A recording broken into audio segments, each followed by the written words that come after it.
වාරියපොළ ශ්‍රී සුමංගල හිමියනු ශ්‍රී ලංකාවේ ඉතිහාසයේ අමතක නොවන ජාතික වීර භික්ෂූන් වහන්සේලාගෙන් එක් නායක හිමිනමකි.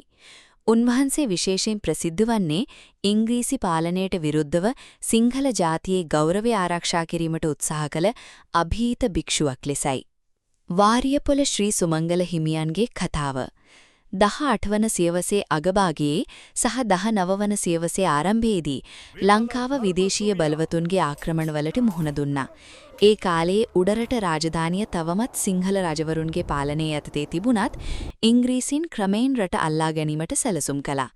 මෙම කාලයේදී ජනතාව අතර ජාතික හැඟීම් අවදි කළ ප්‍රබල භික්ෂූන් වහන්සේලා අතර වාරියපොළ ශ්‍රී සුමංගල හිමියන් ඉතා වැදගත් චරිතයක් විය.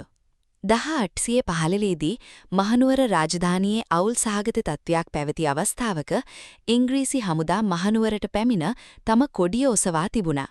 එය දුටු වාරියපොළ ශ්‍රී සුමංගල හිමියන් ඉතා කෝපයට පත් වූ බව කියනවා. උන්වහන්සේ ජනතාව ඉදිරියේව එමි ඉංග්‍රීසි කොඩිය බිම හෙලා දමා සිංහලයන්ගේ ගෞරවය ආරක්ෂා කළ බව ඉතිහාසයේ සඳහන් වෙනවා.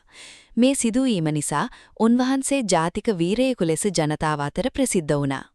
ඉංග්‍රීසීන් සහ උඩරට ප්‍රධානීන් අතර අත්සන් කළ උඩරට ගිවිසුම නිසා ශ්‍රී ලංකාවේ ස්වාධීනත්වය අවසන් වුණා. වාරියපොළ ශ්‍රී සුමංගල හිමියන් මෙම තත්ත්වය පිළිගැනීමට කැමති නොවුණා. උන්වහන්සේ ජනතාවට කියා සිටියේ විදේශිකයන්ට රට බාර නොදිය යුතු බවයි. බෞද්ධ ආගම සහ සිංහල සංස්කෘතිය ආරක්ෂා කිරීම තම යුතුයකම බව උන්වහන්සේ අවධාරණය කළා. වාරියපොළ ශ්‍රී සුමංගල හිමියන් දේශප්‍රේමියෙකු පමණක් නොව විනයගරුක බෞද්ධ භික්ෂුවක්ද වූහ.